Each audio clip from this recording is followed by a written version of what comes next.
Hedge കാര്യം സാമ്പത്തികമാണ്. ഞങ്ങൾ രണ്ടുപേരും ഈ ഫീൽഡ് വന്ന സമയങ്ങളിൽ ഭയങ്കര മോശപ്പേരായിരുന്നു. ഞങ്ങൾക്ക് രണ്ടുപേർക്കും ഭയങ്കര മോശപ്പേരും, നാട്ടിലും വീട്ടിലും കസിൻസിൻ്റെ ഇടയിലൊക്കെ ഭയങ്കര ചീത്തപ്പേരെന്ന് പറഞ്ഞാൽ ആൾക്കാർ നോക്കുമ്പോൾ ഒരു ബ്യൂട്ടി പാർലറിലേക്ക് ആൾക്കാർ പോകുന്നു, 2 മണിക്കൂർ 3 മണിക്കൂർ തിരിച്ചു വരുന്നു. ഇവരെന്ത് വിചാരിക്കണം, എന്തോ അവിടെ ബാഡാണ് നടക്കണമെന്ന സമയം. ഞങ്ങൾ 2006-07 ആ സമയത്താണ് സ്റ്റാർട്ട് ചെയ്തത്. കുറച്ച് ബുദ്ധിമുട്ടുള്ള ജേർണി ആയിരുന്നു. നമുക്ക് പറയുമ്പോൾ തന്നെ അത് ഒരു ഈസി വേ അല്ല, ഭയങ്കര ടഫായിരുന്നു ആ കാലഘട്ടത്തിൽ. ചെറുപ്പത്തിൽ തൊട്ട് ആരായിരുന്നു ഏറ്റവും കൂടുതൽ റെസ്പോൺസിബിൾ വൺ? അത് ഞാനാണ് റെസ്പോൺസിബിലിറ്റി. അത് ഇപ്പോഴും അതെ, ഞാൻ ബോധമല്ല. ഫിനാൻസസ് ഒക്കെ എപ്പോഴും ബെറ്റർ ആയിട്ട് മാനേജ് ഞാൻ ചെലവാക്കുന്നു, അവൻ ചെലവാക്കുന്നു, ഞാൻ പിടിച്ചു വെക്കുന്നു. അമ്മ പറയണത്, നമ്മൾ ഒരാൾ വർക്ക് ചെയ്യണമെങ്കിൽ അവരുടെ ശമ്പളം അവരറിഞ്ഞാൽ വീട്ടുകാരറിയണ്ട. അപ്പോൾ വീട്ടുകാർക്ക് ആവശ്യമുള്ളപ്പോൾ കാശ് നമ്മൾ സ്പെൻഡ് ചെയ്യണം. പക്ഷെ അത് നമ്മൾക്ക് ഇത്ര രൂപ ശമ്പളം ഉണ്ട് എന്ന് എല്ലാവരും അറിയിക്കേണ്ട ആവശ്യമില്ല. അത് ദുരുപയോഗം ചെയ്യരുത്. അത് നിങ്ങൾ നല്ല രീതിക്ക് യൂസ് ചെയ്യണം എന്നുള്ളതാണ്. ഈ ഒരു ഫീൽഡിലെ കോമ്പറ്റീഷൻ നിങ്ങൾ എങ്ങനെയാണ്? കോമ്പറ്റീഷൻ നോക്കാറില്ല. ഞങ്ങൾ ബോധേഡല്ല. ഓൾറെഡി കോമ്പറ്റീഷൻ ഉണ്ട്, നമ്മളോട് തന്നെ കോമ്പറ്റീഷൻ ഓൾറെഡി എല്ലാവർക്കും ഉണ്ട്. പക്ഷെ നമ്മൾ അത് കാര്യത്തിൽ ബോധേഡല്ല. സലൂൺ തുടങ്ങിയപ്പോൾ സ്വന്തമായിട്ട് നിങ്ങളുടെ ഇൻകം വെച്ചിട്ടാണോ തുടങ്ങി? കുറച്ച് പേയ്മെന്റ് നമ്മുടെ കയ്യിൽ ഉണ്ടായിരുന്നു. എന്ന് പറഞ്ഞാൽ യൂഷ്വലി 10,000 റുപ്പീസ് ഓൾറെഡി. ലോൺ ചെന്ന് ചോദിക്കുമ്പോൾ ഒരു 10 lakhs വരെ ലോൺ ചോദിക്കുമ്പോൾ അവർ ചോദിക്കണത് ഇതിന് 5 ലക്ഷം രൂപ വരെ വാല്യൂ ഉള്ള പ്രോപ്പർട്ടികൾ വരെ അവർക്ക് നിങ്ങൾ അടക്കോ കറക്റ്റായിട്ടുള്ള കാര്യങ്ങൾ ഡീഗ്രേഡ് ചെയ്യുന്ന പോലെ നമ്മളോട് ഭയങ്കര ഡസ്റ്റ് ബൈക്കുകളെ നമ്മളത് ചെയ്യണ്ട എന്നുള്ള കോൺസെപ്റ്റ് വരെ വരാറുണ്ട്.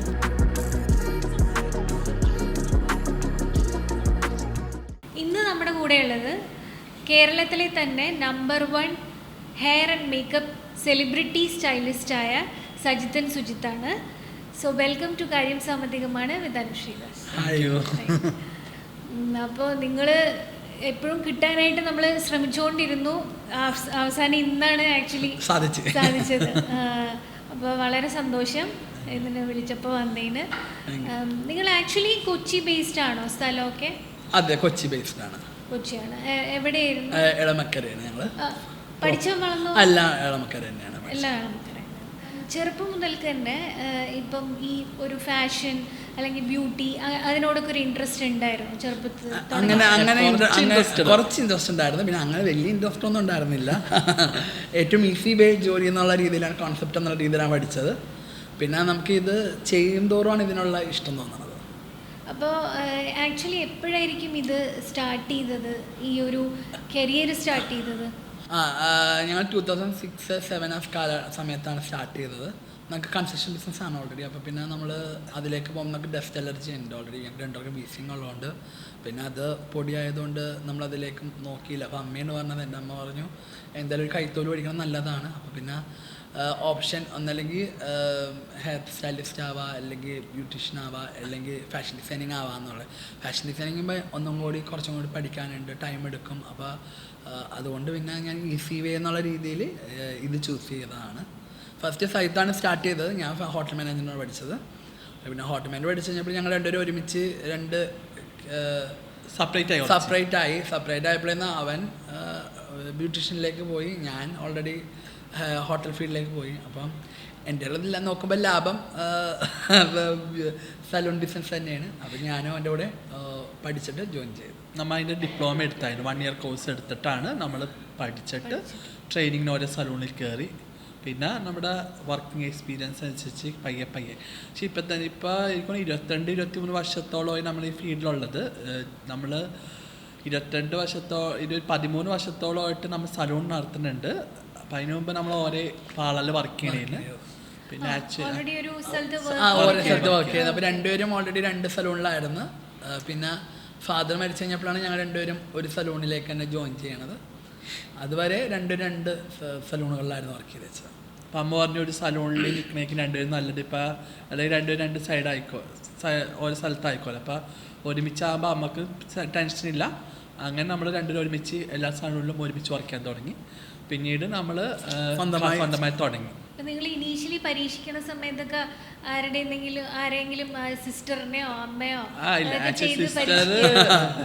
സിസ്റ്റർ ഞങ്ങൾക്കാണ് 7 വയസ്സ് മൂത്തതായിരുന്നു. ഞങ്ങൾ 10ാം ക്ലാസ് പഠിക്കുമ്പോൾ സിസ്റ്ററിൻ്റെ കല്യാണം കഴിഞ്ഞു. ഓക്കെ. പിന്നെ എൻ്റെ കസിൻ സിസ്റ്റേഴ്സ് ഉണ്ടായിരുന്നു. എൻ്റെ അടുത്ത് തന്നെയാണ് അച്ഛൻ്റെ തറവാട്. അത് കസിൻ സിസ്റ്റേഴ്സ് ഒക്കെ ഉണ്ടായിരുന്നു. അവരൊക്കെ പരീക്ഷിക്കുകയാണ്.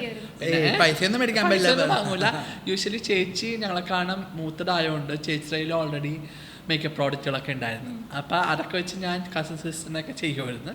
അപ്പോഴാണ് നമുക്ക് അങ്ങനെ ഒരു ടാലൻ്റ് ഉണ്ടെന്ന് നമുക്ക് അറിയാൻ പറ്റുന്നത്. അപ്പോൾ എൻ്റെ ഒരു ട്യൂഷൻ ടീച്ചർ പറഞ്ഞ് നിനക്കെന്നെ അത് ഇൻട്രസ്റ്റ് ആണെങ്കിൽ അത് പഠിക്കാം. അപ്പോൾ അങ്ങനെ ഞാൻ ഒരു 9th സ്റ്റാൻഡേർഡ് 8th സ്റ്റാൻഡേർഡിലൊക്കെ നിൽക്കുമ്പോൾ തന്നെ ഡിസൈഡ് ചെയ്തായിരുന്നു ഈ കോഴ്സ് ചെയ്യാനുള്ള ഫാഷൻ ഡിസൈനിങ് അല്ലെങ്കിൽ ബ്യൂട്ടീഷ്യൻ പഠിക്കാൻ. അങ്ങനെ ഇവൻ ഡിസൈഡ് ചെയ്തിട്ടുണ്ടായില്ല. ഇവർ അപ്പോഴും കൺഫ്യൂഷനിൽ നിൽക്കണമായിരുന്നു. അപ്പം ഞാൻ ഈസി വേ എന്നുള്ളൊരു പാറ്റേണാണ് പ്ലാൻ ചെയ്തത്. എനിക്ക് വീസിങ് പ്രോബ്ലം ഉള്ളതുകൊണ്ട് അങ്ങനെ 10ാം ക്ലാസ് കഴിഞ്ഞപ്പോൾ തന്നെ റിസൾട്ട് അറിഞ്ഞ് ഉടനെ തന്നെ ഇതിൻ്റെ ഡിപ്ലോമ കോഴ്സ് പോയി അറ്റൻഡ് ചെയ്തു. പിന്നെ ഓരോ സ്ഥലങ്ങളിൽ വർക്ക് ചെയ്ത ജേർണി കുറച്ച് ബുദ്ധിമുട്ടുള്ള ജേർണി ആയിരുന്നു. നമുക്ക് പറയുമ്പോൾ തന്നെ അതൊരു ഈസി വേ അല്ല, ഭയങ്കര ടഫായിരുന്നു ആ കാലഘട്ടത്തിൽ. എന്ന് പറഞ്ഞാൽ ഒരിക്കലും ഒരു അക്കാഡമി ആരും പറഞ്ഞു തരില്ല. ഇപ്പം ഈസി വേ ഒരു ഇൻസ്റ്റാഗ്രാമിൽ തപ്പിയാൽ നമുക്ക് എവിടെയാണ് അക്കാഡമി എന്ന് അറിയാം, ആരെ പഠിപ്പിക്കണമെന്ന് അറിയാം, ആരാണ് ഗുഡ് ടീച്ചർ എന്നറിയാം. മറ്റേ ആ ഫീൽഡിൽ കുറവ് എല്ലാ സ്ഥലത്തും നോക്കുമ്പോൾ ലേഡീസിനാണ് കൂടുതലും ഈ ബ്യൂട്ടീഷ്യൻ കോഴ്സ് പഠിക്കുന്ന സ്ഥലങ്ങളുള്ളൂ. പാർലേഴ്സ് ആണെങ്കിലും ചെറിയ അക്കാഡമീസ് ഉണ്ടായുള്ളൂ. നമുക്കപ്പോൾ ആ സമയത്താണ് കളമശ്ശേരിയിൽ ജെൻസിന് യൂണിസെക്സും കൂടെ ആയിരുന്നു അവിടെ. ജെൻസിന് ലേഡീസെ പഠിപ്പിച്ച് വെച്ചത്. അപ്പോൾ അങ്ങനെയാണ് എൻ്റെ ഒരു ഫ്രണ്ട് വഴി ഞാൻ അറിഞ്ഞിട്ട് ഞാൻ അവിടെ പോയി ചേർന്നത്. അപ്പോൾ അവർക്ക് പറഞ്ഞാൽ കൂടുതലും ഈ അമേരിക്ക, ലണ്ടൻ അങ്ങോട്ട് പോകാനുള്ള പിള്ളേർ വന്ന് പഠിച്ചിട്ട് പോണതാണ്. ഇപ്പം ഈ ഡോക്ടേഴ്സൊക്കെ വന്ന് ഇപ്പം അവർക്ക് മറ്റേ മാർക്സ് മറ്റേ ഇതില്ലേ എന്താണ് മൈഗ്രേഷന് പ്രശ്നമുള്ളതുകൊണ്ട് അല്ല മൈഗ്രേഷൻ അല്ല മീൻസ് എത്രയോ IELTS പോയിന്റ്സിന് കുറവുള്ളതുകൊണ്ട് അവർ ചിലപ്പോൾ ഡോക്ടേഴ്സൊക്കെ വന്ന് ഈ കോഴ്സ് പഠിച്ചിട്ട് അവിടെ ചെന്നിട്ട് അവർ കോഴ്സ് കംപ്ലീറ്റ് ചെയ്യും. പെട്ടെന്ന് പോകാൻ വേണ്ടിയുള്ള ഇതിൽ ഇവർക്ക് അവിടെ ഒരു അക്കാഡമിയിൽ അപ്രൂവലാണ്. അപ്പോൾ അവിടെയാണ് ഞാൻ പഠിച്ചത്. ഞങ്ങൾ രണ്ടുപേരും. ഇപ്പം ചെറുപ്പത്തിൽ തൊട്ട് ആരായിരുന്നു ഏറ്റവും കൂടുതൽ റെസ്പോൺസിബിൾ വൺ? അത് ഞാനാണ് റെസ്പോൺസിബിലിറ്റി. അതിപ്പോഴും അതെ, ഞാൻ ബോധമല്ല. ഫിനാൻസസ് ഒക്കെ എപ്പോഴും ബെറ്റർ ആയിട്ട് മാനേജ് ചെയ്യാൻ ഞാൻ ചെലവാക്കുന്നു, ഞാൻ പിടിച്ചു വെക്കുന്നു. അതിന് എപ്പോഴും രണ്ടുപേരും ഡിഫറെന്റ് ആയിരിക്കുമല്ലോ അല്ലെ ക്യാരക്ടേഴ്സ് പൊതുവെ? അല്ല രണ്ടുപേരും ഈക്വലൊക്കെയാണ്, ചില കാര്യങ്ങൾക്ക് മാത്രം ക്യാരക്ടർ വ്യത്യാസമുണ്ട്. ഇപ്പം പാരൻസ് പൊതുവെ മണി കാര്യങ്ങളൊക്കെ വരുന്ന ടൈമിൽ ആരെയായിരുന്നു കൂടുതൽ ഏൽപ്പിക്കുക? അവർക്ക് ചെറുപ്പം മുതൽക്കേ ആയിരുന്നോ? ഇല്ല, എൻ്റെ പാരൻസ് എൻ്റെ അമ്മയുടെ വലിയൊരു ക്വാളിറ്റി എന്ന് പറഞ്ഞാൽ എൻ്റെ അമ്മ എപ്പോഴും പറയും, നമ്മൾ വർക്ക് ചെയ്യുന്ന ജോലി എടുക്കുന്ന ശമ്പളം കിട്ടണത് അത് വീട്ടുകാരെ ബോധിപ്പിക്കണ്ട, അവരവരെ കീപ്പ് ചെയ്യണം. അമ്മ പറയും എപ്പോഴും, അമ്മ സ്റ്റിച്ച് ചെയ്യും. അപ്പം നമുക്ക് അതുകൊണ്ട് നമുക്കൊരു കൈത്തൊഴിലിൻ്റെ വാല്യൂ അറിയാം. അപ്പം ഒരാൾ എത്ര രൂപ ലേൺ ചെയ്യണമെന്നും അറിയാം.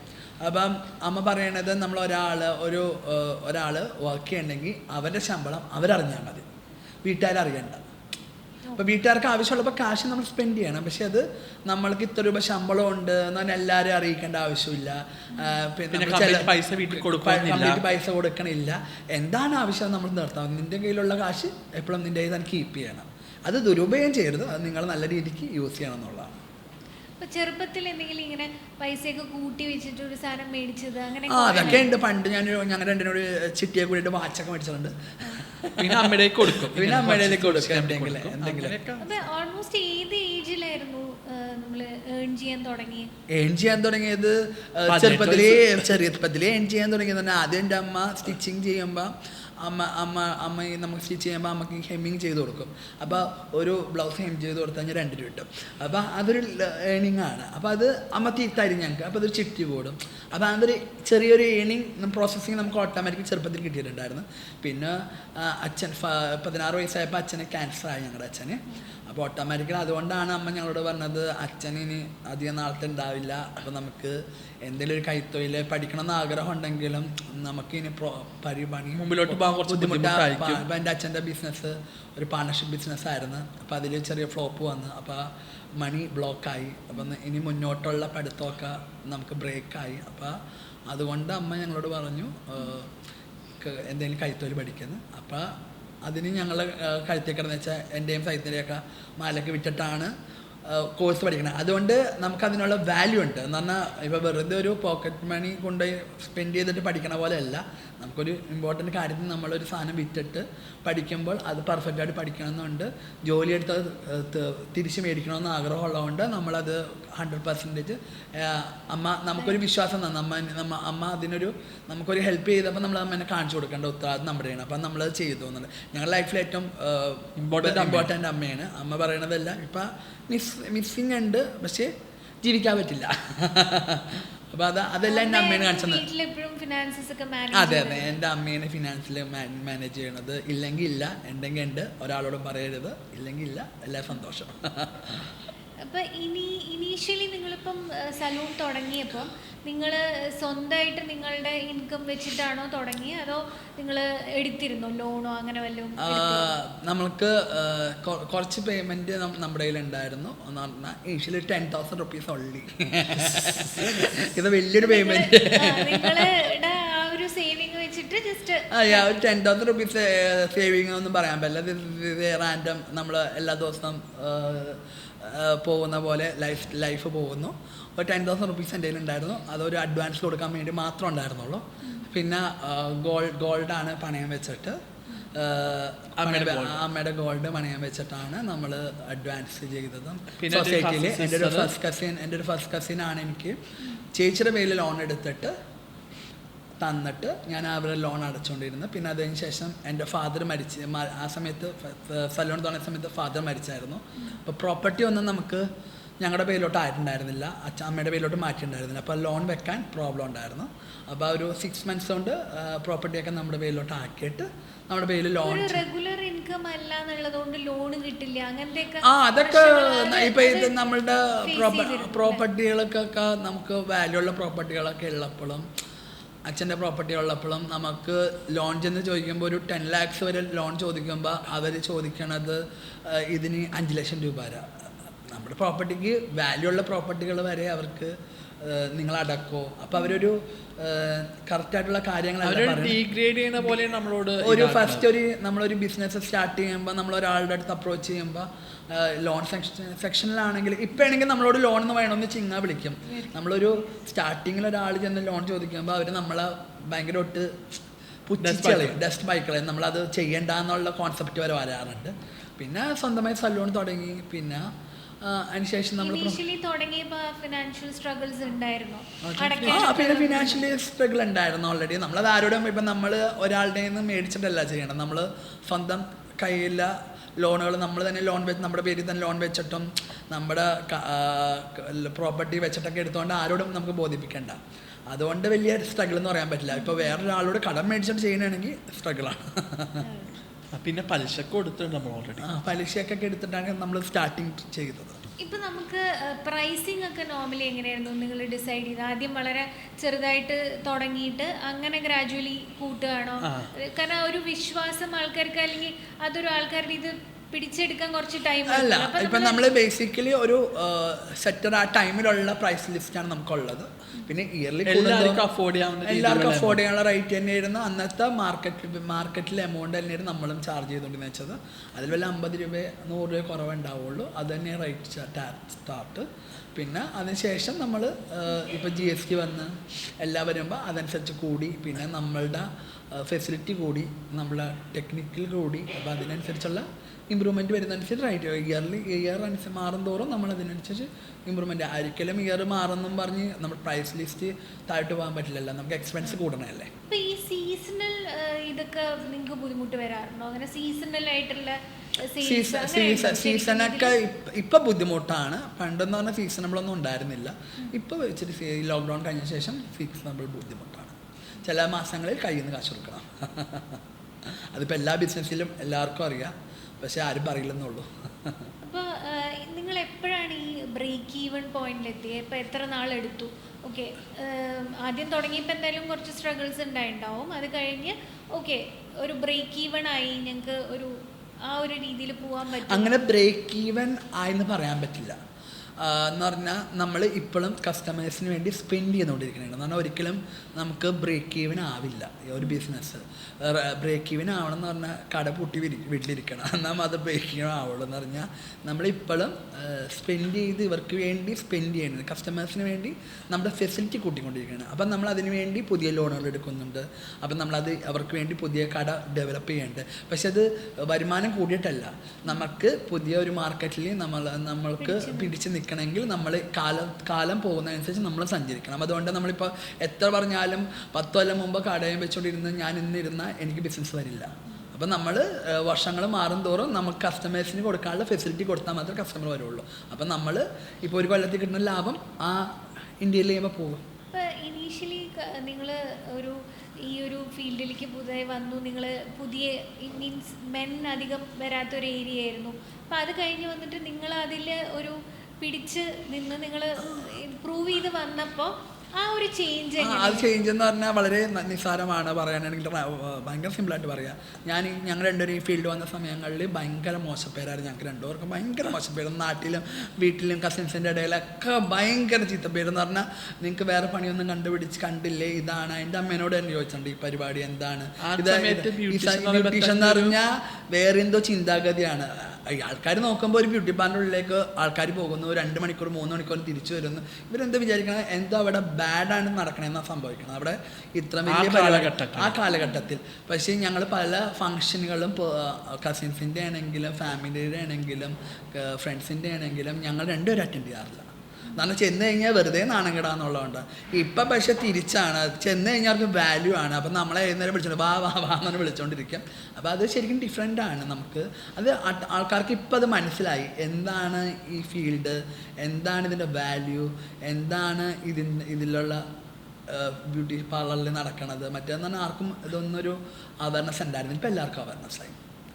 നിങ്ങൾ പ്രൈസിങ് ഒക്കെ നോർമലി എങ്ങനെ ഫിക്സ് ചെയ്യും? ഇപ്പോൾ ചിലരിപ്പം നമ്മൾ എപ്പോഴും കാണാറുണ്ട് അഡ്വർടൈസ്മെൻ്റ് ഒക്കെ 3,999 ഇനി ലെങ്ത്, ഹെയർ സ്മൂത്തനിങ്. അതിപ്പോൾ അങ്ങനെയൊക്കെ നമുക്ക് ഒരു സ്റ്റാർട്ടിങ് ട്രബിളിൽ ബിസിനസ് കയറ്റാൻ വേണ്ടി മാത്രം ഉപയോഗിക്കാൻ പറ്റും. ഒരിക്കലും റെഗുലർ കസ്റ്റമർ നമുക്ക് കീപ്പ് ചെയ്യാൻ പറ്റില്ല.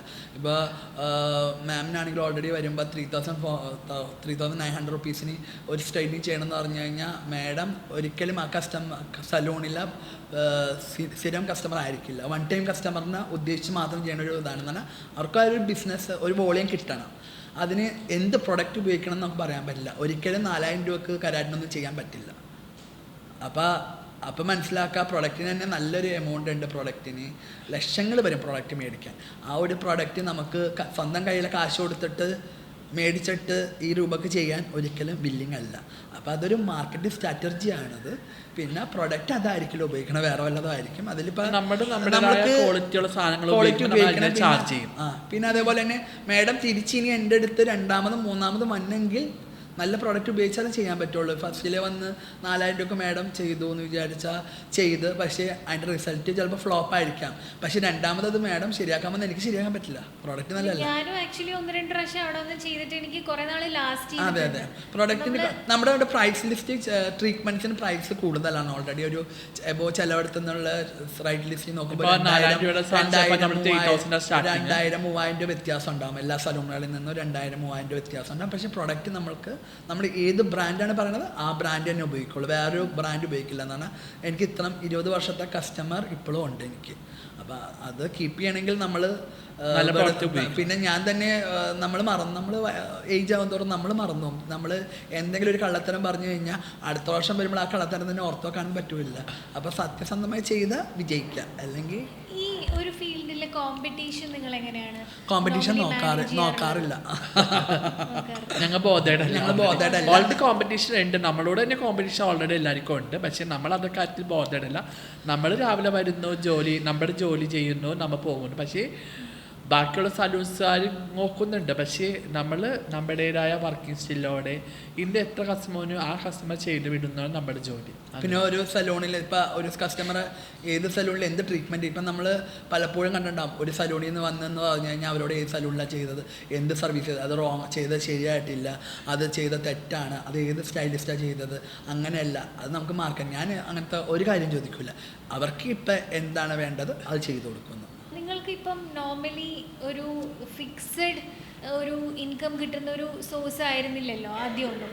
അപ്പോൾ നോർമലി എങ്ങനെയാണ് മാനേജ് ചെയ്തിരുന്നത് പൈസയൊക്കെ? ഒരിക്കലും ഇത് ഈ ഫീൽഡ് ഫിക്സർ ഇതല്ല. എന്നാൽ ഓട്ടോമാറ്റിക്കലി ചില മാസങ്ങളിൽ ലാഭം കിട്ടും, ചില മാസം നഷ്ടങ്ങൾ കിട്ടും. സലൂണിലെ ബിസിനസ് എമൗണ്ട് ഒരിക്കലും നമ്മൾ വേറൊരു കാര്യത്തിന് ഉപയോഗിക്കാൻ പാടില്ല. അത് ഏറ്റവും ആദ്യം. നമ്മളിപ്പോൾ ഈ മാസം നമുക്ക് ചിലപ്പോൾ 20 ലക്ഷം രൂപ ബിസിനസ് ഉണ്ടാവും, പക്ഷെ ചിലപ്പോൾ അടുത്ത മാസം 30 ലക്ഷം രൂപയുടെ ബിസിനസ് ഉണ്ടാവും. അപ്പോൾ നമ്മൾ ഈ വരുമാനം എടുത്തിട്ട് വേറെ കാര്യം സ്പെൻഡ് ചെയ്യും നമ്മളുടെ ഇത്. പക്ഷെ നമുക്ക് ഒരു നിശ്ചിത ഒരു ശമ്പളം എന്നുള്ള രീതിയിൽ നമ്മളും അവിടുത്തെ ഒരു എംപ്ലോയി ആണ്. അപ്പോൾ ആ ശമ്പളം വെച്ചിട്ട് വേണം റോൾ ചെയ്യാൻ. സാലറി ബേസിൽ എടുത്തിട്ട് അത് പേഴ്സണൽ കാര്യങ്ങൾ ചെയ്യും. കമ്പനിയുടെ കാശ് കമ്പനിക്കാണ്, അതിൽ നിന്ന് ഒരു രൂപ പോലും എടുക്കില്ല. അങ്ങനെ എടുത്തു കഴിഞ്ഞാൽ ഇവിടം വരെ എത്തൂല. എല്ലാവരും ചെയ്യണത് ഒരു ഇൻകം വരുന്നു, ആ ഇൻകം വെച്ചിട്ട് അവർ റോളിങ് ചെയ്യുന്നു, അടിച്ചുപൊളിക്കുന്നു, പാർട്ടിക്ക് പോകുന്നു, പിന്നെ പല ആൾക്കാരും ഉപദേശം കേട്ട് പുതിയ പുതിയ കാര്യങ്ങൾ ഇൻവെസ്റ്റ് ചെയ്യുന്നു. നമ്മൾക്കറിയാം നമ്മുടെ ബിസിനസ് എങ്ങനെയാണ്, നമ്മുടെ ഇത് പുറത്തുനിന്ന് നോക്കുന്നവർക്ക് ഭയങ്കര അടിപൊളി ബിസിനസ്സാണ് സലൂൺ ബിസിനസ്. പക്ഷേ ഇതിൻ്റെ ഉള്ളിൽ ചിലവ് ഇഷ്ടമാരുണ്ട്, പ്രൊഡക്റ്റിനെല്ലാം എക്സ്പെൻസീവാണ്. അപ്പോൾ അതൊക്കെ കൊടുക്കണമെങ്കിൽ നമ്മൾ ഒരിക്കലും നമ്മുടെ ബിസിനസ്സിൻ്റെ എമൗണ്ടിൽ നിന്ന് എടുത്ത് ഒരു കാര്യം ചെയ്യില്ല, പേഴ്സണൽ നമ്മളുടെ കയ്യിൽ നിന്ന് തന്നെ എടുക്കണം. സലൂണിലെ ഫിനാൻസസ് ഒക്കെ ആരാ നോർമലി മാനേജ് ചെയ്യുക? ഞാൻ തന്നെയാണ് സ്വയം മാനേജ് ചെയ്യും. ഇപ്പം ഒരു സലൂണിൽ ഇപ്പോൾ ഒരു മാനേജർ വെച്ചാൽ 2 years ആയിട്ടുള്ളൂ. അതുവരെ ഞാൻ തന്നെ ചെയ്തുകൊണ്ടിരുന്നത് വെച്ചത്. പിന്നീട് എനിക്ക് ഭയങ്കര ഹെക്ടിക് തലവേദനയായിരുന്നു. പറഞ്ഞാൽ ഒരു ദിവസം ശമ്പള ഡേറ്റിനെ ഫുൾ ഫിനാൻഷ്യലി ഇരുന്ന് നോക്കണം, പിന്നെ അതിനെക്കുറിച്ചുള്ള എല്ലാ കാര്യങ്ങളും ഒരു ദിവസം തന്നെയായിരുന്നു. അപ്പോൾ അന്നത്തെ കാര്യങ്ങൾ ശ്രദ്ധിക്കാൻ പറ്റില്ല. പിന്നെ ഓട്ടോമാറ്റിക്കലി നമ്മൾ മെൻ്റലി ഡൗൺ ആയി തുടങ്ങി. കുറേ കാര്യങ്ങളും അമ്മയുടെ അസുഖം, പിന്നെ കുറേ കാര്യങ്ങൾ ഡെവലപ്പ് ചെയ്യണ കാര്യങ്ങളും. അപ്പോൾ നമ്മുടെ എൻ്റെ പഠിപ്പത്ര വലിയ പഠിപ്പൊന്നുള്ള ഒരാളല്ല. അപ്പോൾ ആ പഠിപ്പ് വെച്ചിട്ടുള്ള നോളജ് ലെവൽ കഴിഞ്ഞ് ഇനിയിപ്പോൾ ഒന്ന് അപ്ഡേറ്റ് ചെയ്യണമെങ്കിൽ വേറെ ആളുടെ ഹെൽപ്പ് വേണം. അപ്പോൾ അതിനുവേണ്ടി പുതിയൊരു മാനേജറെ ഹയർ ചെയ്ത് അങ്ങനത്തെ കാര്യങ്ങളാണ്. അപ്പോൾ പേഴ്സണലി നിങ്ങളുടെ ഫിനാൻസസ് ഒക്കെ നിങ്ങൾ എന്താ ചെയ്യുക? അപ്പം പൈസ കിട്ടുമ്പം അതിൽ അടിച്ചു പൊളിക്കും. അത് ഫുൾ അടിച്ചു പൊളിക്കുക, അതോ എടുത്ത് വെക്കാറുണ്ടോ? ഇല്ല, എടുത്ത് വെക്കാറൊന്നുമില്ല, സേവ് ചെയ്യാറൊന്നുമില്ല. ഇൻവെസ്റ്റ് ചെയ്യാറുണ്ട് യൂഷ്വലി, ഫ്ലോട്ട് അങ്ങനെ സ്ഥലമൊക്കെ ഇൻവെസ്റ്റ് ചെയ്യാറുണ്ട്, അല്ലാതെ വേറെ ഒന്നും അങ്ങനെയല്ല. ബാക്കിയൊക്കെ നമ്മൾ എന്തായാലും ജീവിതകാലം ഇനിയിപ്പോൾ ഞങ്ങൾ രണ്ടുപേരും ഉള്ളൂ. പിന്നെ ഇനി കല്യാണം കഴിച്ചില്ലെങ്കിൽ ഇല്ല. അപ്പോൾ പിന്നെ അടിച്ചു പൊളിക്കണ്ടേ. അപ്പോൾ ഈ നേരത്തെ പറഞ്ഞല്ലോ, ഇപ്പം കമ്പനിയിൽ നമുക്ക് ചിലപ്പം ബൾക്കായിട്ട് കുറച്ച് എമൗണ്ട് ഫണ്ട്സ് വരും. പിന്നെ അപ്പം ഇതൊക്കെ നോർമലി എന്ത് ചെയ്യും? അതൊക്കെ കമ്പനിയുടെ തന്നെയാണ്. കമ്പനിയുടെ പേരിൽ ഒരു ബിൽഡിംഗ് ഇപ്പം മേടിച്ചിട്ടുണ്ട്. അപ്പോൾ അത് നമ്മൾ റീലൊക്കേറ്റ് ചെയ്യാൻ വേണ്ടി ഒരു കമ്പനിയുടെ പേരിൽ ഒരു ബിൽഡിംഗ് മേടിച്ചു. അപ്പോൾ കമ്പനിക്ക് തന്നെയാണ് അത് നമ്മൾ കമ്പനിയിൽ നിന്ന് ഉള്ള രീതി കമ്പനി തന്നെയാണ് നമ്മൾ മൈൻഡ് സെറ്റ് ആക്കി വെച്ചാൽ കമ്പനി തന്നെയാണ്, പേഴ്സൺ തന്നെയാണ്, രണ്ടാണ്. അപ്പം അത് അതിൻ്റെ വഴിക്ക് പോകുന്നു, മറ്റേത് ഞങ്ങളുടെ വഴിക്ക് പോകുന്നു.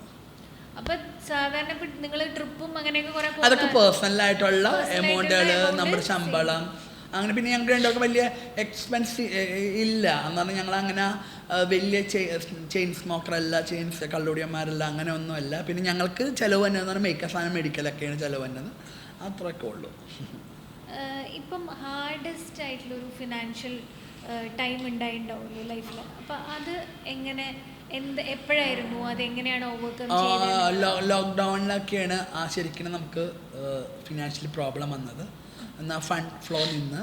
അപ്പോൾ നമ്മൾ ഈ പറഞ്ഞ പോലെ തന്നെ കമ്പനിയുടെ പേയ്മെൻറ്റ് കമ്പനി എന്നുള്ള രീതിയിൽ ഉണ്ടായത് കൊണ്ട് മാത്രമാണ് അന്ന് പിടിച്ചേക്കാൻ പറ്റിയത്. ഇനി ഇങ്ങനൊരു സിറ്റുവേഷൻ വന്നെങ്കിൽ നമുക്ക് പിടിച്ചേക്കാൻ പറ്റില്ല. ഓൾറെഡി എന്ന് പറഞ്ഞാൽ നമുക്ക് ലോണും കാര്യങ്ങളൊക്കെ ഉണ്ട്. അപ്പോൾ ഇനി അത് വരുമ്പോൾ അറിയാൻ എങ്ങനെ ഇരിക്കുമെന്ന്. എന്തെങ്കിലും ഒരു ഗോൾ ഉണ്ടോ? ഓക്കെ, ഒരു ഫിനാൻഷ്യൽ ഗോൾ, അല്ലെങ്കിൽ നിങ്ങൾക്ക് പേഴ്സണലായിട്ട് എന്തെങ്കിലും ഒരു ഗോൾ ഉണ്ടോ? ഇന്നത് ചെയ്യണം അല്ലെങ്കിൽ ഇന്നത് എത്തണം? ഒരിക്കലും ഇല്ല. നമ്മളൊരു ഗോള് വിചാരിച്ചു കഴിഞ്ഞാൽ നമ്മൾ ഒരിക്കലും ആ ലെവലിൽ, എല്ലാവരും പറയും സ്വപ്നം കണ്ടാലും നമ്മൾ അവിടെ എത്തുമെന്ന്. ഒരിക്കലും സ്വപ്നം കണ്ടാൽ നമ്മൾക്ക് എന്ത് കിട്ടിയാലും തൃപ്തിയാവില്ല. അപ്പോൾ അത് കാണാതിരിക്കുന്നത് നല്ലത്. സ്വപ്നങ്ങൾ കിട്ടുമ്പോൾ സന്തോഷിക്കും. ഞങ്ങൾ രണ്ടുപേരും ലൈഫിൽ ഇതുവരെ ഞങ്ങളുടെ മൈൻഡ് ഒരേ സെറ്ററാണ്. അതുകൊണ്ട് ഞങ്ങൾ രണ്ടുപേരും ഒന്നും പ്രതീക്ഷിക്കാറില്ല, ഒന്നും ആഗ്രഹവുമില്ല. സത്യം പറഞ്ഞാൽ ഒന്നിനും ആഗ്രഹവുമില്ല. ലൈഫ് സ്റ്റൈൽ അങ്ങനെ പോകുന്നു എന്നുള്ളൂ. പിന്നെ ഓട്ടോമാറ്റിക്കലി എല്ലാ കാര്യങ്ങളും നമ്മുടെ അടുത്തേക്ക് വന്ന് ചേരണേണ്.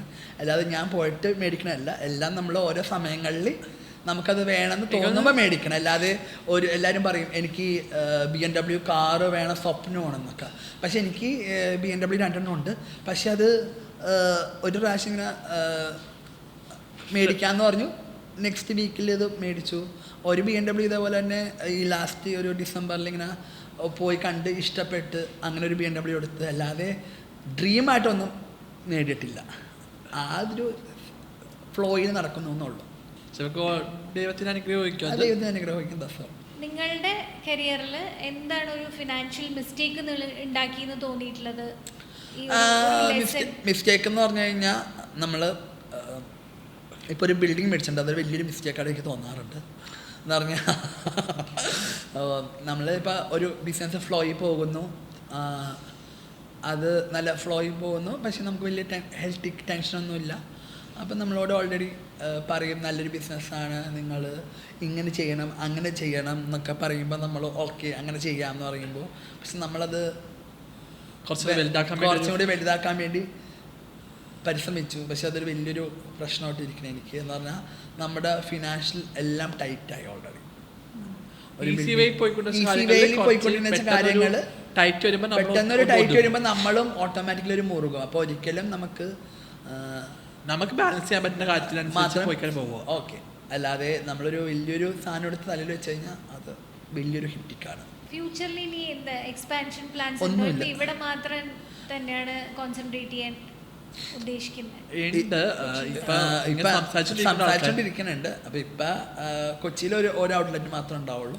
ഇനി പുറത്തേക്കാണൊരു പുറത്തേക്ക് ഒരെണ്ണം ചെയ്യാനുള്ള പ്ലാനിങ് ഉണ്ട്. അതിപ്പോൾ ഞങ്ങൾക്ക് എന്ന് ബില്ലിങ് ആ സമയത്തൊന്നും ചെയ്യുള്ളൂ. ഇങ്ങനെ ഇൻസ്റ്റിറ്റ്യൂട്ട് പോലെ ഇപ്പം മേക്കപ്പ് അല്ലെങ്കിൽ ഇങ്ങനെ സ്റ്റൈലിംഗ് ഒക്കെ ചെയ്യാനുള്ള ഒരു ഇൻസ്റ്റിറ്റ്യൂട്ട് പോലെ അങ്ങനത്തെ പ്ലാൻ? അതൊക്കെ പ്ലാൻ ഉണ്ട്, ഇൻസ്റ്റിറ്റ്യൂട്ട് പ്ലാൻ ഉണ്ട്.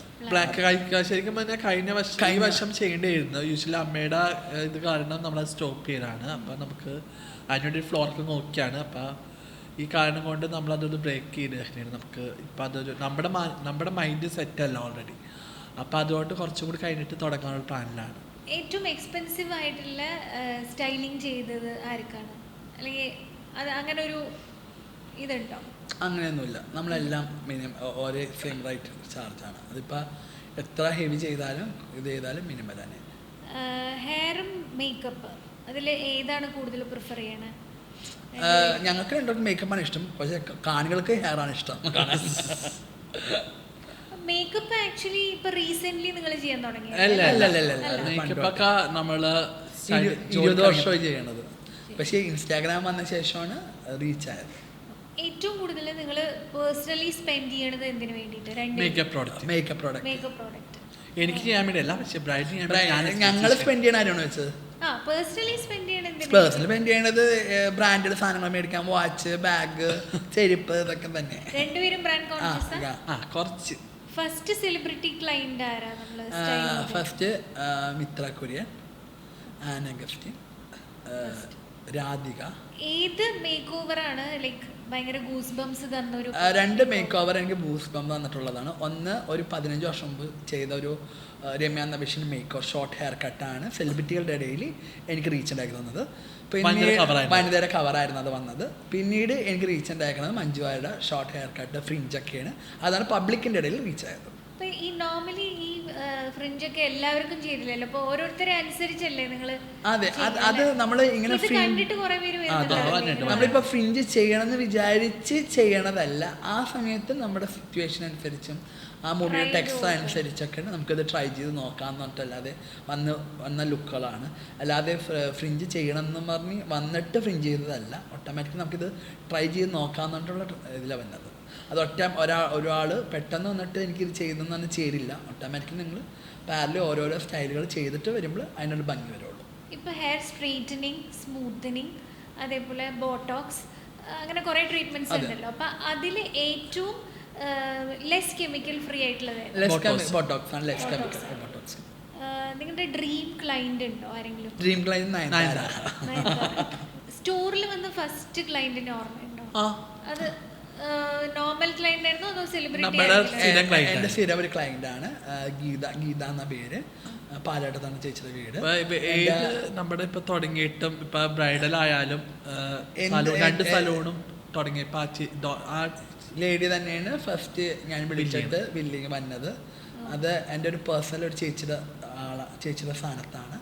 അപ്പോൾ ആ ചേച്ചിയാണ് എല്ലാ ഐശ്വര്യത്തോടെ വന്ന് ഫസ്റ്റ് സർവീസ് ചെയ്യണത്, ഫസ്റ്റ് പക്ഷെ നമ്മൾ പേയ്മെൻറ്റ് പറഞ്ഞിട്ടല്ല, അതൊരു ഇൻസിഡൻറ്റ് നടന്നതാണ് ഫസ്റ്റിൽ. പിന്നെ രണ്ടാമത് മാറ്റിയപ്പോൾ ആ ചേച്ചി തന്നെയാണ് ആദ്യം രണ്ടാമത് ഇൻസിഡൻ്റ് ആയിട്ട് കയറിയത്. പിന്നെ മൂന്നാമത് ബ്രൈഡൽ സ്റ്റുഡിയോ നമ്മൾ മേളിൽ സ്റ്റാർട്ട് ചെയ്തപ്പോൾ ആ ചേച്ചിയാണ് വന്ന് വിളക്ക് കൊടുത്തി കയറിയത്. അത് ഞങ്ങൾ ഗസ്റ്റായിട്ട് വിളിച്ച ആ ചേച്ചീനെ. ഒരു മണി റിലേറ്റഡ് ഒരു അഡ്വൈസ് ഇപ്പോൾ അമ്മയോ അച്ഛനോ അല്ലെങ്കിൽ ആരെങ്കിലും ഫാമിലി മെമ്പേഴ്സ് തന്നത് വാല്യുബിൾ ആയിട്ട് ആരും തന്നിട്ടില്ല. ഞാൻ നിന്ന സലോണില മാഡം ഫൗസി എന്ന പേര്, ആ മാഡം ആണ് ഇതിനെക്കുറിച്ചുള്ള നോളജ് എനിക്ക് തന്നേക്കുന്നത്. അവരുടെ സലൂണിൽ ഞാൻ വർക്ക് ചെയ്ത് വെച്ചൊരു 6 years വർക്ക് ചെയ്ത്. അപ്പം അവിടുത്തെ അവർ ഓരോ കാര്യങ്ങൾ എല്ലാം എന്നെ കൊണ്ടാണ് ചെയ്യിച്ചേക്കണത്, ഏൽപ്പിച്ചത് തന്നെയാണ് സലൂൺ ഏൽപ്പിച്ച് വെച്ചത്. അപ്പം അവിടെ നിന്നുള്ള പാഠമാണ്. ഇപ്പം നമ്മൾ എല്ലാവരും പറയും, ഒരാൾ ഒരു സ്ഥാപനത്തിൽ വർക്ക് ചെയ്യുമ്പോൾ അവർക്ക് നമ്മളോടൊരു വിശ്വാസം വരുമ്പോൾ നമ്മൾ ഓരോ കാര്യങ്ങൾ ഏൽപ്പിക്കും. അപ്പം നമ്മളത് മടി കൂടാതെ ചെയ്താൽ നമുക്ക് എല്ലാ കാര്യവും പഠിക്കാൻ പറ്റും. ഇപ്പോൾ അവരെ ഒരു കാര്യം ഏൽപ്പിക്കുമ്പോൾ ഇതെൻ്റെ തലയിലാവുമെന്ന് ഓർത്തിട്ട് ചെയ്യാതിരുന്നു കഴിഞ്ഞാൽ അവർ നമ്മളൊരു കാര്യം ഏൽപ്പിക്കില്ല. അപ്പം അന്ന് എന്നെ ഏൽപ്പിച്ചപ്പോൾ ഞാൻ പല കാര്യങ്ങളും ഭംഗി ചെയ്തുകൊണ്ട് അവർ പല കാര്യങ്ങളും എന്നോട് പറഞ്ഞു തന്നേക്കണോണ്ടും അതാണ് എൻ്റെ ഒരു ബിസിനസ് ലെവലിൽ എന്നെ ഇത്ര വരെ വളർത്തിയേക്കണത്. അവർ തന്ന ഓരോ കാര്യങ്ങൾ ചെയ്യാൻ പറഞ്ഞപ്പോൾ ചെയ്തത് കൊണ്ടാണ് എനിക്ക് ഇന്ന് സ്വന്തമായി സലൂൺ തുടങ്ങിയപ്പോഴും അതെനിക്ക് നല്ല ഭംഗിയായി ചെയ്യാൻ പറ്റിയത്. അത് ഫൗസി എന്ന് പറഞ്ഞൊരു ലേഡിയാണ്. അവരാണ് എൻ്റെ മണി റിലേറ്റഡ് കാര്യങ്ങളിലെ ഗുരു എന്ന് പറയാൻ. ഈ ഒരു ഫീൽഡിൽ ഇപ്പം നിങ്ങൾ പണ്ട് വന്നു, ഏറ്റവും തുടങ്ങിയപ്പോഴാണ് അധികം ആൾക്കാർ ഈ ഫീൽഡിൽ വന്നിട്ടില്ലായിരുന്നു. അപ്പം ഇപ്പോൾ നോർമലി തുടങ്ങുന്ന ഒരാൾ എന്തൊക്കെ കാര്യങ്ങളായിരിക്കും അവർ ശ്രദ്ധിക്കേണ്ടത്, അല്ലെങ്കിൽ അവർ ഭയങ്കര കോമ്പറ്റീറ്റീവ് ആണോ ഇപ്പോൾ ഈ ഫീൽഡ്? ഭയങ്കര ഇപ്പോഴത്തെ ടഫ് കോമ്പറ്റീഷൻ ആണ്. ഓൾറെഡി നമ്മൾ നന്നായിട്ട് ഹാർഡ് വർക്ക് ചെയ്യുക, ഹാപ്പി ആക്കി വിടുക. പിന്നെ അതേപോലെ തന്നെ ഒരിക്കലും നമ്മൾ കാശിന് വേണ്ടി ചെയ്യരുത്. കാശിന് വേണ്ടി ചെയ്ത് കഴിഞ്ഞാൽ ഒന്നും ആവില്ല. പാഷനായിട്ട് ചെയ്യുക. മണി വിചാരിച്ച് നമ്മളൊന്നും ചെയ്താൽ നമുക്കൊന്നും തൃപ്തിയാവില്ല. നമ്മുടെ വർക്ക് എത്ര ഭംഗിയായി ചെയ്യുന്നു അവിടെ മണി റിലേറ്റഡ് നോക്കരുത്. പിന്നീട് നമ്മൾ ഫേമസ് ആയതിനു ശേഷം മണി റിലേറ്റഡ് നോക്കിക്കഴിഞ്ഞാൽ ഒരു കുഴപ്പമില്ല, കാശ് കിട്ടും. ഫസ്റ്റിൽ തന്നെ നമ്മൾ പണം എന്നുള്ള രീതിയിൽ കോൺസെപ്റ്റ് ഒരു കാര്യം ചെയ്താലും എവിടെയും എത്തില്ല. അതെനിക്ക് ഹാർഡ് വർക്ക്, എപ്പോഴും ഹാർഡ് വർക്ക് ചെയ്യണം. നമുക്ക് ഇങ്ങോട്ട് വരും പിന്നെ നമുക്കൊരു പേരും പ്രശസ്തി ആയി കഴിയുമ്പോൾ ഓട്ടോമാറ്റിക്കലി ആൾക്കാർ തരാൻ വില്ലിങ് ആയിരിക്കും. ഒരിക്കലും നമ്മളൊരു സ്റ്റാർട്ടപ്പിലുള്ളൊരു സമയത്ത് നമ്മൾ 10,000 രൂപയൊക്കെ മേക്കപ്പ് എന്ന് പറഞ്ഞാൽ ഒരാൾ നമുക്ക് തരില്ല. നമ്മളപ്പോഴേക്കും ചിലപ്പോൾ ഒരു 1,000 രൂപ കിട്ടും, 2,000 രൂപ കിട്ടും. അവിടെ നമ്മളെപ്പോഴും നമ്മുടെ വർക്കിംഗ് സ്കിൽസ് ഡെവലപ്പ് ചെയ്യാനാണ് നോക്കേണ്ടത്. ആ ഡെവലപ്പ് ചെയ്ത് കഴിയുമ്പോൾ നമുക്കൊരു പേര് ആയി കഴിയുമ്പോൾ നമുക്ക് ഓട്ടോമാറ്റിക്കലി നമ്മൾ എത്ര രൂപയാണ് നമ്മുടെ മണിക്കൂറിനനുസരിച്ച് നമുക്ക് ചാർജ് ചെയ്യും. താങ്ക് യു സോ മച്ച് ഈ ഒരു പോഡ്കാസ്റ്റിൽ വന്നതിന്.